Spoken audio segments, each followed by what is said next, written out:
औज़ुबिल्लाहि मिनश्शैतानिर्रजीम। बिस्मिल्लाहिर्रहमानिर्रहीम। अल्हम्दुलिल्लाहि रब्बिल आलमीन अर्रहमानिर्रहीम मालिकि यौमिद्दीन।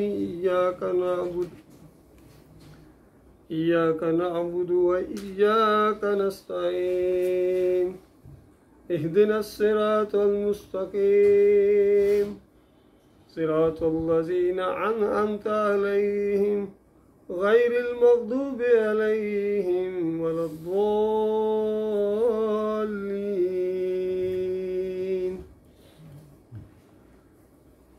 ये सूरतुल फातिहा है, मक्की दौर की सूरा है, कुरान की पहली सूरा है।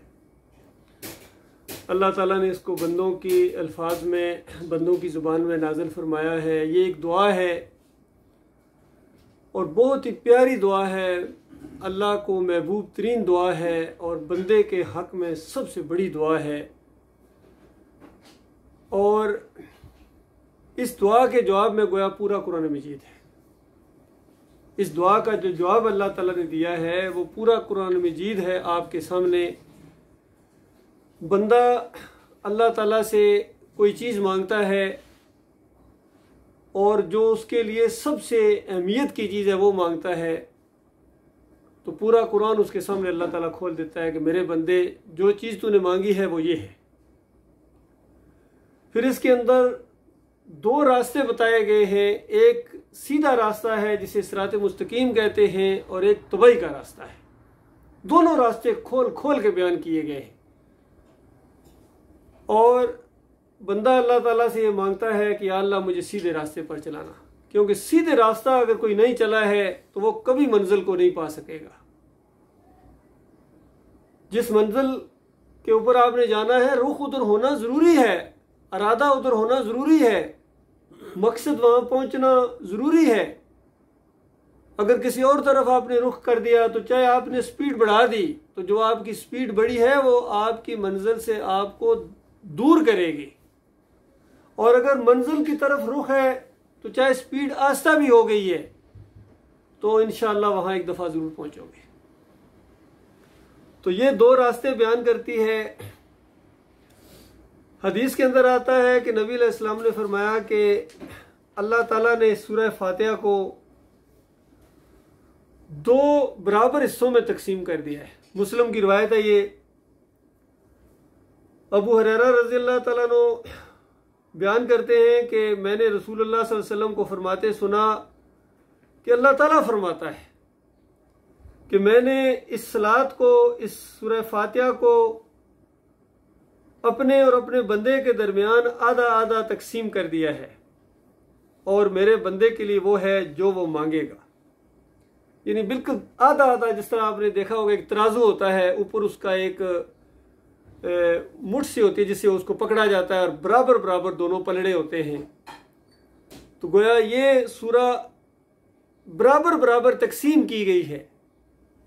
आदि के अंदर गोया अल्लाह की तारीफ़ें हैं, अल्लाह की हम्द है जो बंदा अपने मालिक और खालिक की करता है, और फिर बिल्कुल आदि के अंदर इंसान के फ़ायदे की जो चीज़ें हैं वो अल्लाह ताला उसके सामने रखता है। और बीच में जो वाव है समझो ये वो त्रकड़ी का वो वाला ऊपर वाला है जिसको आपने पकड़ा हुआ है, आदि इधर आदि इधर। तो जब बंदा कहता है अल्हम्दुलिल्लाह रब्बिल आलमीन तो अल्लाह ताला फरमाता है मेरे बंदे ने मेरी हम्द की। अब देखिए हम तो बज़ाहिर कुछ महसूस नहीं कर रहे, लेकिन इसका क्या असर हो रहा है। जैसा आप कहते हैं अल्हम्दुलिल्लाह रब्बिल आलमीन, ऊपर से अल्लाह ताला कहता है मेरे बंदे ने मेरी तारीफ की। आप कहते हैं सारी तारीफ अल्लाह रब्बुल आलमीन के लिए, और अल्लाह ताला कहता है मेरे बंदे ने मेरी तारीफ की। और फिर साथ ही कह दिया जाता है कि वो जो मांगेगा बस वो उसको मिलेगा। और जब बंदा कहता है अर्रहमान अर्रहीम तो अल्लाह ताला फरमाता है मेरे बंदे ने मेरी सनाख्वानी की, मेरी सना बयान की मेरे बंदे ने। और फिर जब वो बंदा कहता है मालिक यौमिद्दीन तो अल्लाह ताला फरमाता है मेरे बंदे ने मेरी बुजुर्गी को बयान किया, यानी मेरी अजमत को गोया उसने तस्लीम कर लिया। फिर जब बंदा कहता है इय्याका नअबुदु व इय्याका नस्तईन, तो अल्लाह ताला कहता है कि ये मेरे और मेरे बंदे के दरमियान है और मेरे बंदे के लिए वो है जो वो मांगेगा। फिर देखो दोबारा कहा जाता है, अब चूंकि एक तय पा गया मामला कि मेरा बंदा कह रहा है तारीफें करने के बाद कि मेरे मालिक मैं सिर्फ तेरी बंदगी करता हूं और करता रहूंगा, मैं सिर्फ तुझसे मदद मांगता हूं, मांगता रहूंगा। तो मालिक किसके जवाब में कहता है कि मेरे और मेरे बंदे के दरमियान गोया तय पा गया और अब जो मांगेगा उसको दिया जाएगा। तो आप गौर कीजिए, एक बादशाह जो दुनियावी लिहाज से भी आमतौर पर बादशाह होते हैं, अगर कभी कह दे कि मांग क्या मांगता है तो बंदे के दिल में क्या क्या ख्याल आते हैं। और कायनात का मालिक जब कह रहा हो कि मांग क्या मांगता है, तो मालिक की रहमत और शफकत की इंतहा देखें कि मालिक ने खुद बताया कि मेरे बंदे ये मांग, कहीं कोई और चीज ना मांग बैठना, ये है तेरे हक में बेहतर, ये है जिसकी वजह से तुम्हें बहुत बड़ा मुकाम मिलेगा, ये है वो चीज जिससे तुझे बहुत बड़ी मुसीबतों से छुटकारा मिल जाएगा। क्योंकि मालिक रहमान है, अर्रहीम है, मालिक बंदों से बहुत मोहब्बत करने वाला है। इसलिए मालिक ने बताया मेरे बंदे जब तुम्हें इख्तियार दिया गया मांगने के लिए तो मांग, फिर ये मांग चीज, ये अल्लाह की सिखाई हुई चीज है। तो बताओ, जो अल्लाह खुद जब बताए कि ये मांगना, तो क्या वो चीज उसको नहीं दी जाएगी? जबकि इसी चीज के अंदर बताया गया कि पहले ऐलान कर, अब जो बंदा मांगेगा मैं उसको दूंगा। बंदा कहता है या का नाबुदु या का नस्ताइन, मालिक की तरफ से ऐलान किया जाता है कि अब मेरे और मेरे बंदे के दरमियान ये गोया एक चीज तय पा गई, कॉन्ट्रैक्ट हो गया, ऐदो पैमान हो गया, अब जो मांगेगा दिया जाएगा। और फिर बंदा समझदार, बंदा समझता है कि क्या चीज जबरदस्त है मेरे लिए और अल्लाह की सिखाई ये चीज है। फरमाया जब बंदा कहता है इहदिनस सिरातल मुस्तकीम, या अल्लाह मुझे सीधा रास्ता दिखा दे, तो अल्लाह ताला फरमाता है जो चीज मेरे बंदे के लिए वो मेरे बंदे के लिए है और जो मांगे उसके लिए है। सिरातुल लज़ीना अनअमता अलैहिम, फिर उसकी गोया तशरीह भी बताई कि देखना कहीं गलतफहमी में ना मांग, पूरे शौर के साथ मांगना कि मेरे मालिक मैं सीधा रास्ता मांग रहा हूँ, उन लोगों का रास्ता जिनके ऊपर तूने इनाम किया, और उन लोगों का रास्ता मैं नहीं मांग रहा हूँ, मैं पूरे शौर के साथ इस बात को मांग रहा हूँ कि जिनके ऊपर तेरा गजब नाजिल हुआ, जो रास्ते से भटक गए, गुमराह हो गए, या अल्लाह उनके तरीके के ऊपर मुझे ना चलाना। तो आप गौर कीजिए, दो ही रास्ते हैं, एक जन्नत का रास्ता है, एक जहन्नम का रास्ता है। एक सिरात मुस्तकीम है और उसके मुकाबले में गुमराही है, बेदीनी है, लानत है। एक तरफ अल्लाह की रहमत और शफकत की बारिश हो रही है और दूसरे रास्ते के ऊपर अल्लाह की लानत बरस रही है। तो इसके जवाब में वो एक पूरा कुरान है, इसके अंदर सारे ऐसे लोगों का यानी वाक़यात बयान हुए हैं, अंबिया के वाक़यात बयान हुए हैं, नेक लोगों के बयान हुए कि तू नेक लोगों के रास्ते पर चलना चाहता है मेरे बंदे, तो ये देख नूह अलैहिस्सलाम का रास्ता देख, किस तरह 950 साल सुबह शाम उस अल्लाह के बंदे ने एक दावत, एक ही दावत, नमाज रोजे किसी और चीज की कभी जिक्र ही नहीं आया इस अंदाज से कि पहली बात तो पहले ये तो मानो कि तुम्हारा इलाह कौन है, तुम्हारा माबूद कौन है। इसमें जल्दी नहीं है, अभी तो 9 साल हुए हैं जब ये सूरह नूह नाज़िल हुई। कभी से कुछ लोग जल्दी में पड़ गए कि जल्दी अल्लाह का फैसला आ जाए, ऐसा नहीं होता। 950 साल एक ही बात और सुबह शाम की दावत है कौम के अंदर, अपने भाइयों के अंदर निकल के या कौम इबुदुल्लाह मा लकुम मिन इलाहिन गए कि कौम के लोगों तुम्हारा एक माबूद है और साथ ही सुनो कि दूसरा नहीं है। ये ना हो कि एक माबूद को मान लो और थोड़े बहुत कहीं दूसरे भी समझ लो कि ये भी है, इनकी वजह से, इनके वास्ते, इनकी वसीले, इनकी पुकारे, इनकी नजरों न्याजें, कहीं ये दिमाग के अंदर शैतान ना बात डाल दे। देखना कोई और नहीं है, कोई और दाता नहीं है, कोई और दस्तगीर नहीं है, कोई और मालिक तुम्हारा नहीं है। हाँ कि पुकारे इस बात को कहो कि कोई और मुश्किल कशा नहीं है, नाम ले के बताओ कि जो अल्लाह के अलावा किसी और को पुकार रहे हैं इनको बताओ कि ये या रसूल मदद करना, या अली मदद करना, या गौस मदद करना, ये गलत है, ये तबाही का रास्ता है। इससे पहले जिन्होंने ये नारे लगाए थे उनके ऊपर अल्लाह के अजाब आए हैं, उनको पानी के अंदर डुबकियां दे दे के अल्लाह ताला ने मारा, जो 5 औलिया अल्लाह को पुकारा करते थे, पहली कौम जो गुजरी है। फिर मुशरिकीन मक्का जो या इब्राहिम अगिसनी, या इस्माइल, या लात, या मनात पुकारते थे, उनको अल्लाह ताला ने फरिश्तों के जरिए भी आगे पिटाई कराई है और मोमिनों के हाथों से भी उनकी पिटाई की है, उनकी लाशें गंदे कुएं में फेंकी गई हैं। ऐसे अंदाज से उनके ऊपर अल्लाह का अजाब आया जंगे बदर के अंदर।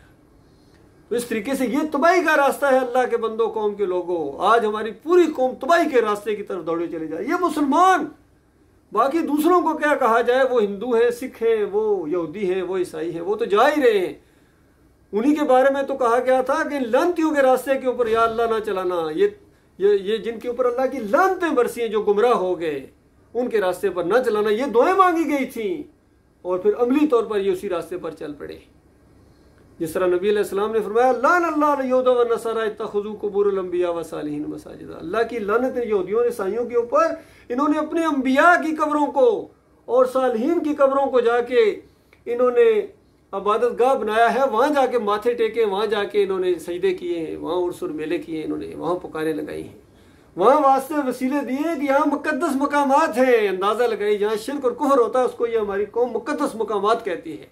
बताओ जहाँ अल्लाह की लानत बरसी है शिर्क और कुफ्र के ऊपर, और अल्लाह ताला सख्त नाराज होता है, जिसकी वजह से अल्लाह ताला ने उनको पानी के अंदर डुबकियां दे के मारा, जिनके ऊपर अल्लाह ने पत्थरों की बारिश की इस शिर्क की वजह से, और जिनके कलेजे फाड़ दिए चिंगार से, अल्लाह ताला ने उनकी लानत की उनके ऊपर अल्लाह ताला ने। और ईसा अलैहिस्सलाम की ज़ुबान से उनके ऊपर लानत की गई, दाऊद अलैहिस्सलाम की ज़ुबान से उनके ऊपर लानत की गई, और आखिरी नबी मोहम्मद सल्लल्लाहु अलैहि वसल्लम की ज़ुबान से उनके ऊपर लानत की गई कि इस तरह उन्होंने अल्लाह के साथ शरीक ठहराए। कौम पूरी आज मुसलमान दौड़े चले, उसी रास्ते पर चल पड़े, और कैसे ना चलते इसकी तो पेशनगोई की गई थी कि ज़रूर बिल ज़रूर तुम यहूद व नसारा के रास्ते पर चलोगे, बालिश बर बालिश और गज बर गज, एक हाथ भी अगर गए तुम भी जाओगे, वो अगर किसी गौ के बिल में घुसे तुम भी यही करोगे। हत्ता कि उन कौमों के अंदर अगर किसी ने अपनी माँ के साथ बदकारी की है तो इस उम्मत के अंदर भी ऐसे उठेंगे जो कोई ये काम जरूर करके दिखा देंगे। इस तरीके से बिल्कुल वही कुछ हो रहा है। अल्लाह के बंदो आज मुसलमानों तबाही के रास्ते की तरफ ये कौम जा रही है। कोई मुल्क ऐसा नहीं है, कोई जमात ऐसी नहीं जो ईमान खालिस के ऊपर हो, जो इस कुरान के मुताबिक उसके अकीदे हों, कुरान के मुताबिक उसका अमल हो, नबी अलैहिस्सलाम का उसवा, नबी अलैहिस्सलाम की सुन्नत इखलाक कुरान के अंदर मौजूद है, हदीस में उसकी तशरीह है, अकीदा तो कुरान से है। ये पहली सूरह बताइए किस तरह अल्लाह और बंदे के दरमियान एक तल्लक पैदा कायम करने वाली ये सूरह है, और बराबर बराबर अल्लाह ताला ने इसको तकसीम कर दिया। कितनी शफकत के साथ, कितनी मेहरबानी के साथ अल्लाह ताला ने इसको नाज़िल फरमाया है। और ऐदो पैमान है इसके अंदर कि बंदा अपने मालिक से कहता है कि मेरे मालिक मैं सिर्फ तेरा बंदा हूँ, मैं किसी का बंदा नहीं हूँ, ना मैं मज़ार का बंदा हूँ, ना मूर्तियों का बंदा हूँ, ना रस्म रवाज का बंदा हूँ, ना किसी फिरके और मसलक का बंदा हूँ, ना किसी बादशाह का बंदा हूँ, ना किसी सिस्टम का बंदा हूँ, मैं सिर्फ तेरा बंदा हूँ। सिर्फ तेरे आगे जब झुकने का मामला कहा जाता है तो फिर अमली तौर पर करके दिखाओ। आज हमारे लीडर कितने कहते हैं मैं सिर्फ अल्लाह के सामने झुकता हूँ, लेकिन उनको देखा गया मज़ारों के सामने झुकते हुए, उनको देखा गया अपने मुर्शिद के सामने उसकी पिंडलियाँ दबाते हुए, उनके पाँव चूमते हुए देखा गया उनको, और वो झुकते हैं। और कई कहते हैं अवाम के सामने झुकते हैं, अवाम की ताकत है। भाई कहाँ गया फिर अल्लाह के सामने झुकने वाला मामला? ताकत का सरचश्मा अल्लाह है, याद रखिए, कोई ताकत का सरचश्मा नहीं है। अगर अवाम ताकत का सरचश्मा होता तो कितने ये मुल्क हैं जहाँ चंद लोगों ने बड़ी बड़ी अवाम को अपने शिकंजे में कसा हुआ, कहाँ है ताकत के चश्मे? बताइए कितने मुल्क है ज़मीन के अंदर? ताकत का सरचश्मा अल्लाह है, और वो मालिक फरमाता है मैं जिसको चाहता हूँ हुकूमत देता हूँ, जिससे चाहता हूँ हुकूमत छीन लेता हूँ। बताइए कोई दुनिया में ऐसा है किसी की हुकूमत छीनने के लिए इतने एक लम्हे के अंदर कर सके? रजीम चेंज करने के लिए पूरी दुनिया के पापड़ बेले जाते हैं, और फिर कहाँ से जाके कैसे जाके कोई हुकूमत चेंज होती है? वो भी अल्लाह चाहता है तो होती है, वरना नहीं होती, याद रखिए। तो सही मानों में अल्लाह ताला ताकत वाला है, कुदरत वाला है, वो जिसको चाहे अता फरमाए।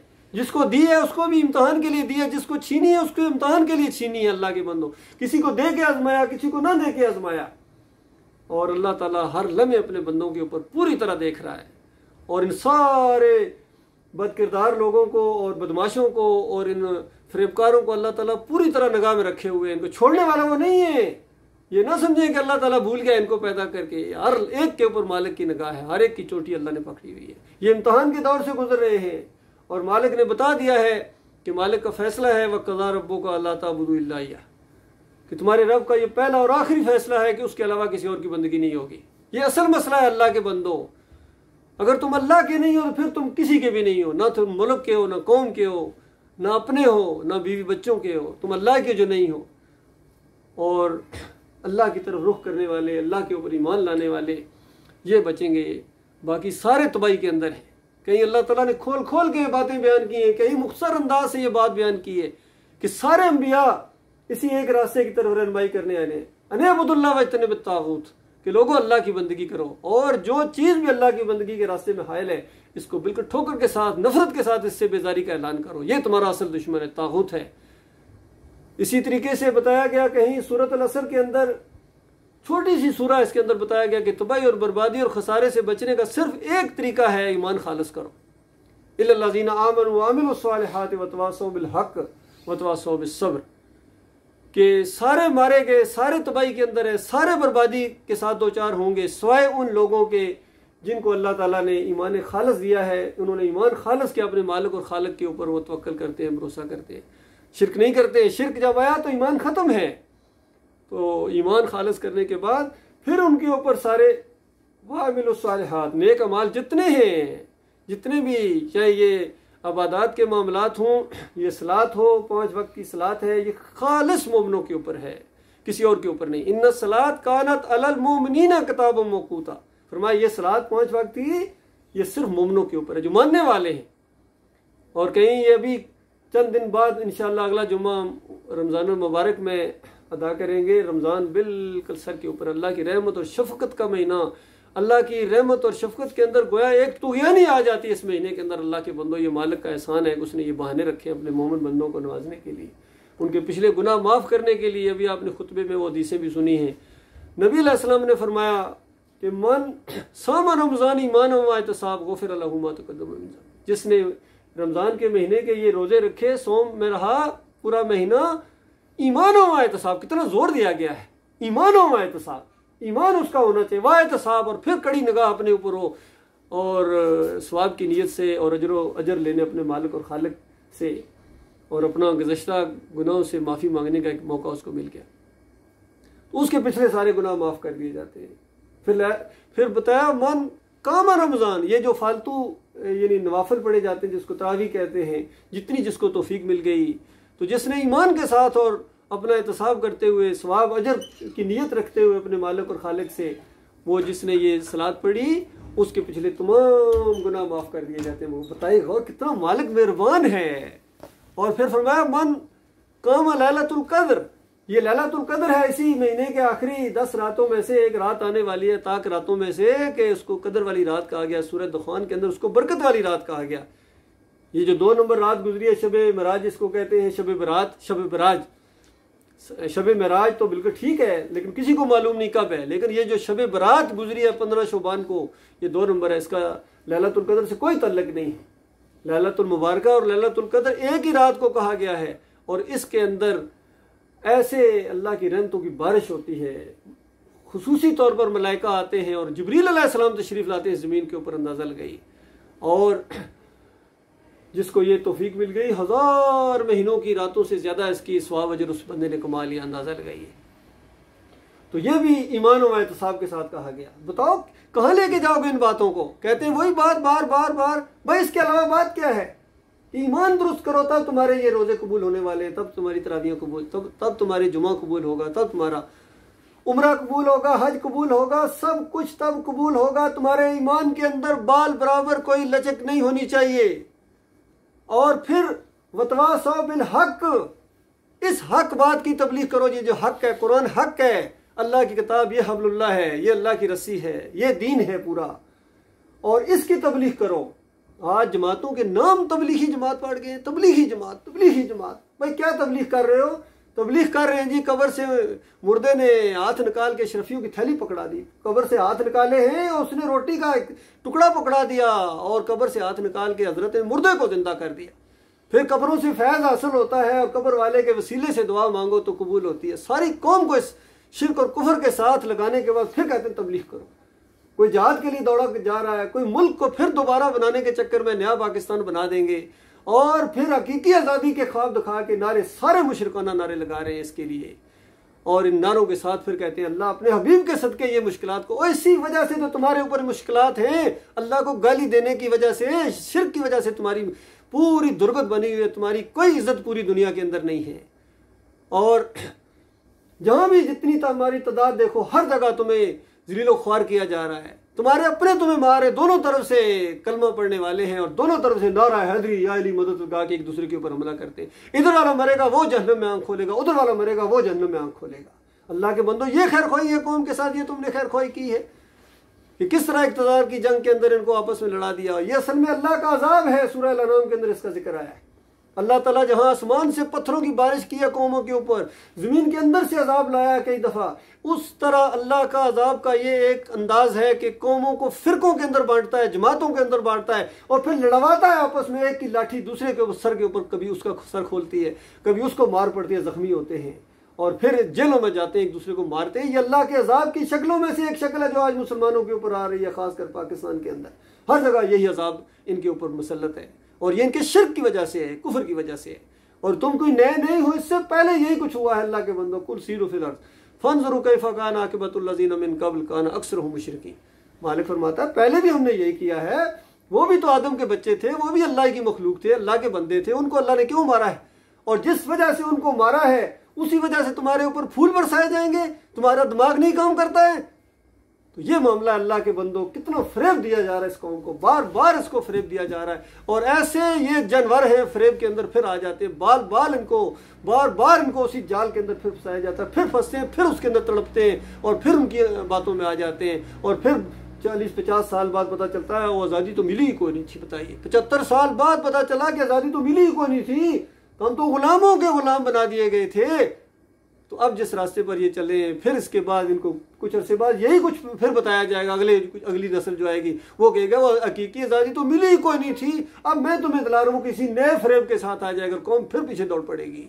अल्लाह के बंदो, इसलिए वो काम करो जो सही मानों में अल्लाह की किताब का एक मसला है, ईमान का मसला, तौहीद का मसला, रद्द शिर्क का मसला, कुफ्र बित्तागूत का मसला, तागूत की निशानदेही का मसला, उंगली रख के नाम ले के जब तक नहीं बताया जाएगा कौम के अंदर कभी खैर नहीं आ सकती है। इसलिए अल्लाह के बंदो, इस ईमान की बात को समझो। जिनका ईमान ठीक है उनके लिए रमज़ान है, उसके लिए खुशखबरियाँ हैं कि मालिक की रहमत का महीना ये आ रहा है, इनके पिछले सारे गुनाह मोमिनों के माफ़ कर दिए जाएंगे और मालिक कबूल करेगा इनकी कोशिशों को, इनकी इस्लात को, इनकी दुआओं को, इनके ज़िक्र अज़कार को। बाकी दो फ़िरकों के अंदर है, चाहे वो बरेलवी है, ये देवबंदी है, अहले हदीस है, सल्फी है, चकड़ालवी है, सोरवर्दी है, नक्शबंदी है, चिश्ती है, कादरी है, कितने इनके मसले के गिने भी नहीं जा सकते। इतने मसलकों के अंदर बढ़ गए, शैतान ने इनको बांट दिया। इनके ऊपर ना सलात फ़र्ज है अल्लाह की तरफ से, ना सौम फ़र्ज है। इनकी मिसाल उस परेड करने वाले की है जो घर में बैठ के परेडें कर रहा है और वर्दी पहनी सुबह शाम उठता है, ड्यूटी देता है और समझता है महीने बाद मुझे तनख्वाह मिलेगी। और महीने बाद क्या, सालों बाद भी जाके कहेगा तो उसको कोई तनख्वाह मिलने वाली नहीं है। इसको इनरोलमेंट ही नहीं करवाई। बेईमान, किधर से तुम्हारा हक है तुम्हें दिया जाए? तो ये ला इलाहा इल्लल्लाह मुहम्मद रसूलुल्लाह, ये सोच समझ के पढ़ना है। इकरारुम बिल लिसान व तस्दीकुम बिल कल्ब। ये नहीं कि मैंने कलमा पढ़ा है जी, कलमा पढ़ा है, ये मुंह की तुम्हारी बात है। बुखारी रवायत लाए, तस्दीकुम बिल कल्ब, कि ला इलाहा इल्लल्लाह मुहम्मद रसूलुल्लाह पढ़ने वाला अगर फिर किसी को दाता कहता है, किसी को दस्तगीर कहता है, मुश्किल कशा कहता है, हजत रवा कहता है, तो इसका ला इलाहा इसके मुंह के ऊपर मारा जाएगा। ला इलाहा इल्लल्लाह पढ़ने वाला अगर फिर 11वीं और 12वीं और ये मुहर्रम की सिबीलें लगाता है और वास्ते वसीले के साथ दुआएं मांगता है, इसका ला इलाहा इल्लल्लाह इसके मुंह पर मारा जाएगा। और अगर ला इलाहा इल्लल्लाह पढ़ने वाला ये जमहूरियत के निज़ाम को तक़वियत देता है, इसके लिए लड़ता है, तो इसके मुंह पर मारा जाएगा ला इलाहा इल्लल्लाह। और अगर ला इलाहा इल्लल्लाह पढ़ने वाला इन मसलक परस्तों और उजरती और हराम खोरों के पीछे नमाजें पढ़ता है, इसका ला इलाहा इल्लल्लाह इसके मुंह पर मारा जाएगा। बेईमान, उन्हीं के साथ हमेशा की आग के अंदर रखा जाएगा। तो ये मसला अल्लाह के बंदो, ये दावत जब तक खुल के नहीं आएगी, जब तक इसके लिए खून नहीं खोलेगा। आज मुल्क के लिए खून खोल रहा है, अपने लीडरों के लिए खून खोल रहा है, इलाके के लिए खून खोल रहा है, हर चीज़ के लिए खून खोल रहा है। और नहीं खून खोलता है इनका तो अल्लाह की तौहीद के लिए खून नहीं खोलता है, शिर्क को देखते हुए इनका खून नहीं खोलता है। नमक हराम गद्दारों का ये इस तरह कलमे के गद्दार बना दिए गए। तो अल्लाह के बंदो, ये ईमान का मसला है, ये सूरह फातिहा है। ये बिल्कुल इसको समझने वाला कभी शिर्क नहीं कर सकता है। सूरह फातिहा को पढ़ने वाला, अल्लाह से रोजाना दुआएं मांगने वाला कि अल्लाह मुझे नेक लोगों के रास्ते पर चला, नेक लोगों के रास्ते पर चलना है। नेक लोगों को पूजना पुकारना नहीं है, इनके वास्ते वसीले नहीं है, इनके ये नाम ना धरो। तो ये नेक लोगों का रास्ता है, अल्लाह को पुकारना, यह है नेक लोगों का रास्ता, यह है तौहीद का रास्ता। सारे अंबिया की बुनियादी दावत यही थी। ये अंबिया एक दूसरे को सजदे नहीं करते थे, अंबिया अल्लाह को सजदे करते थे, अल्लाह की पुकारें लगाते थे, किसी और की नजरों न्याज़ें नहीं करते थे। यह है अंबिया की सुन्नत। इसकी तरफ आज कौन आएगा? इसकी तरफ बुलाने वाले कोई नहीं है। जमहूरियत की तरफ बुलाने वाले, बरेलवियत की तरफ बुलाने वाले, अहले हदीसियत की तरफ बुलाने वाले तो बेशुमार आपको मिलेंगे, लेकिन तौहीद की तरफ, ईमान खालिस। और अगर किसी ने कोई तौहीद बयान भी किया, जुज़वी तौर पर करते हैं। एक तरफ अगर तौहीद का मामला बयान करते हैं तो दूसरी तरफ शिर्क के अंबार लगा देते हैं। ये इनका हाल है, इनके सारे। जिस तरह तौसीफ़ुर रहमान वो कहता है कि कब्र के ऊपर आके पढ़ने वाला, ये जो सलातो सलाम है, ये तो नबी अलैहि सलाम नहीं सुनते हैं, ये रवायत सही नहीं है।